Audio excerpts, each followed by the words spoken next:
Good day, because I don't know where you are, whether it's morning or afternoon, and welcome to Mark's Inspiration.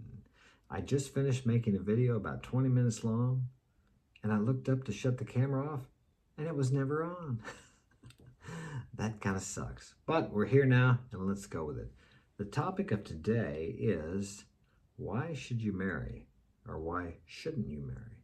But before we begin, you know the drill. Hit that like button, subscribe, hit the notification bell, and if this video is of value to you and you think it may be of value to someone else, share it with a friend, pass it on, as I'm passing on what I learned to you in my life.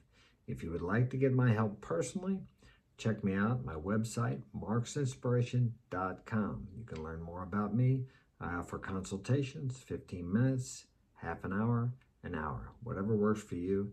And I'm sure that I have an experience in life that I can share with you, and we can implement that into your life to help you through whatever you're going through. Check me out on Instagram at Mark's Inspiration, Twitter, Mark's Inspiration, Rumble, Mark's Inspiration.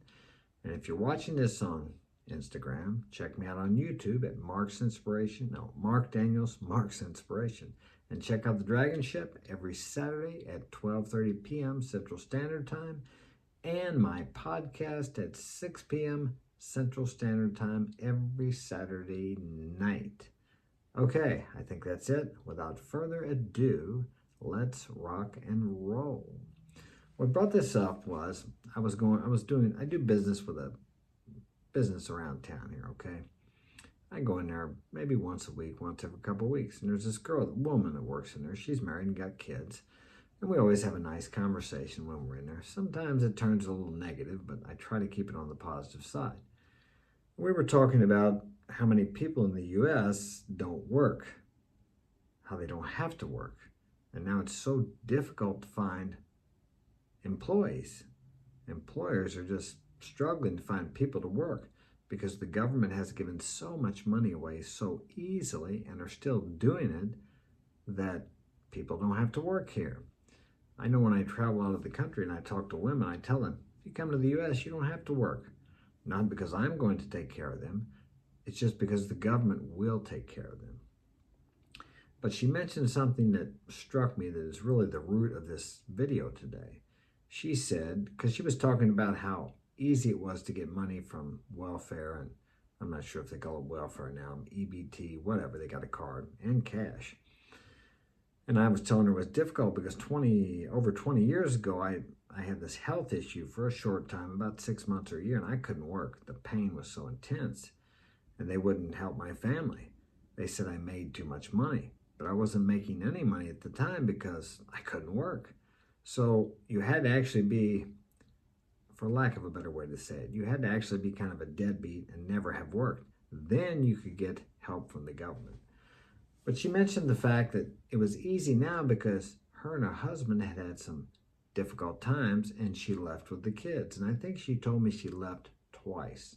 And all she had to do was go down and sign up for the welfare, and she could get housing and all kinds of help. And that's why it's so easy for women to leave men now. They don't need a man directly because us men, out of responsibility, care, and love, have made this country so, so proficient, abundant, and good that a woman does not need a man directly. So she thinks men are not valuable. All they have to do is go down and sign up with Uncle Sam, let's say, the Division of Family Services office. But now men have put all these systems together to take care of women and children. The problem is they've kind of turned on us, kind of like a double-edged sword. It's good, of course, we want our women and children taken care of and protected and provided for. For thousands of years, men have given their lives for women and children. And now we live in a society where the big majority of women have lost respect for men. And I blame men for it because we've made it so easy for women to just leave a marriage, like I was talking about this woman. Things got rough, so she just left. Now, do you think she would have left if she had nowhere to go, maybe except for her family, And I'm not advocating the woman should have nowhere to go. Now, I don't think there was any physical or emotional abuse. I'm not talking about anything like that. But now, emotional abuse could be constituted as anything. I've heard people say that if the man doesn't give his wife money, then he's abusing her. Even if she's running up the bills, gambling, drinking, and just wasting the money, if he denies her money or won't let her use the car, then he's considered abusive and controlling. But where do you draw the line there? Well, the point I'm making here, we could go off on a rabbit trail about that, but the point I'm making here is, in her situation, her and her husband were just having some difficulties. So she just left with the kids. Now, the father still has to pay for the kids. If she's on support, they will come after him to pay for that because she left. He's still got to pay for the home. I'm not sure if she kicked him out or she left him or what happened. But either way, the man still has to pay, even though it was her decision to leave. Now, they have a contract because they're married, but that contract means very little. It's very beneficial for the woman, and it's even beneficial for her if she leaves. And the man has all the responsibility. He has to pay all the bills.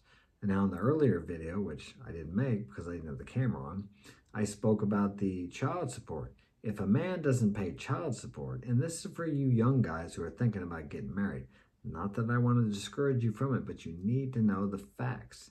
Where was I at?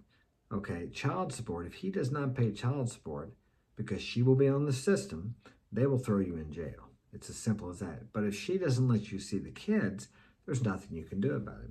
Yes, you can go back to court, but the judge is going to look at that order, the divorce decree. Well, here's the order. You should be able to get the kids. The law, the police will not enforce that. But I'll damn sure bet your ass, and I know it because I know guys that went to jail for it, if you're not paying child support, they will come and pick you up, put a warrant out for you, and throw you in jail. So you lose all the rights to your kids. Now, you can have it written up in the decree that you share school, you share the decisions, the medical things, but if she's got custody of those kids, what you say means very, very little. And if you can get some of your say or actually have your rights per the divorce decree, you better have some money because you're going to have money to get it done. And if you piss her off, she knows how to use the system and she will use those kids. And guess what? When you come to pick up your kids, she just happens to not be there. And there's nothing you can do about it. Now, this is not every woman, but this is a common occurrence. If you fight her, and she's going to want to have her own way. And think about this too. Once you're split up, and if you go ahead and get a divorce, whether you're divorced or not, she can move a man in there. She could actually be in your house. And I'm telling you guys this just so you know. These things happen on a regular basis. And as I said, this isn't all women. I'm not bad-mouthing women, but they have this power. And maybe some of them don't even know they have it, but if they get to talking to their girlfriends, they'll figure it out. It's like a lot of you guys want to go get a woman from somewhere else. I did that. The problem is when you bring them back here, they start to learn these things. Because if they're out there talking to other women, they learn how the system works.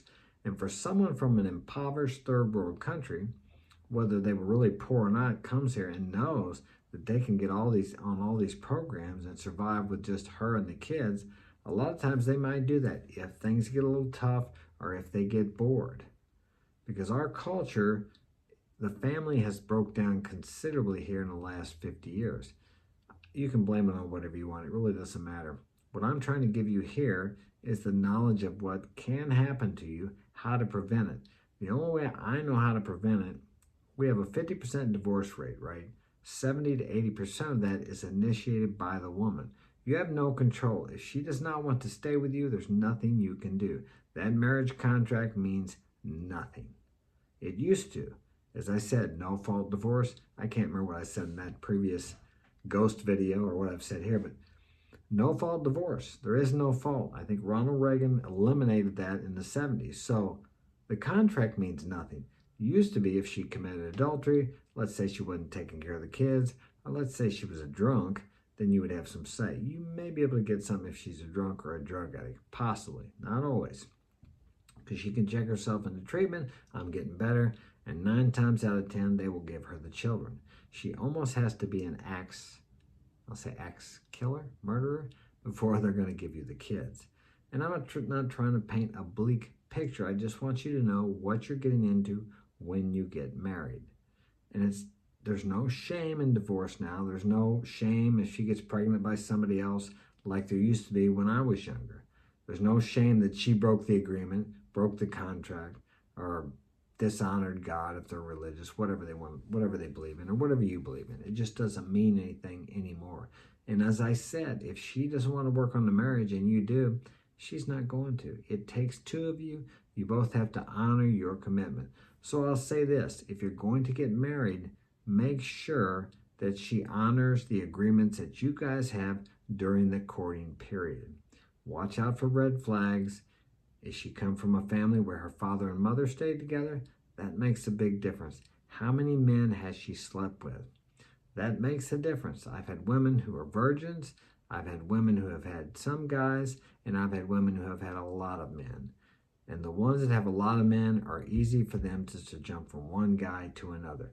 As in contrary to the woman who's had just a few men or maybe none, she's more apt to stay with you and work on it because she doesn't want to go with another man. She doesn't want to start over. She doesn't want to sleep with another man because she knows eventually that's where it's going to get to. Now, a lot of women say that doesn't make any difference, but it does make a difference. I'm not saying that they're devalued as a human. We're all equal and loved in the eyes of God, if that's your belief.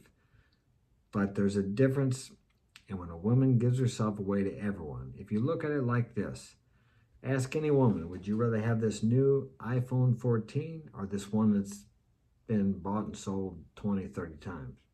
We all know what the answer to that is. I'm not saying it's fair. I'm not saying it's right. That's just the way it is.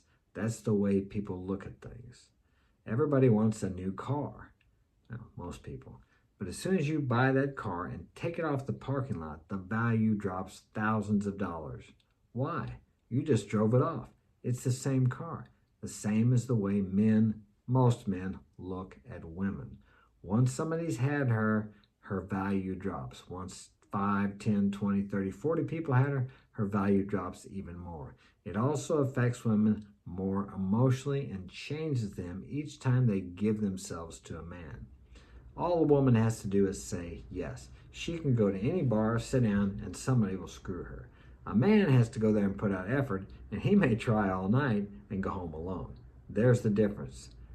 A man has to earn it. All a woman has to do is say yes. There you go. Just that simple. So what value does that increase in her? None at all. It devalues her.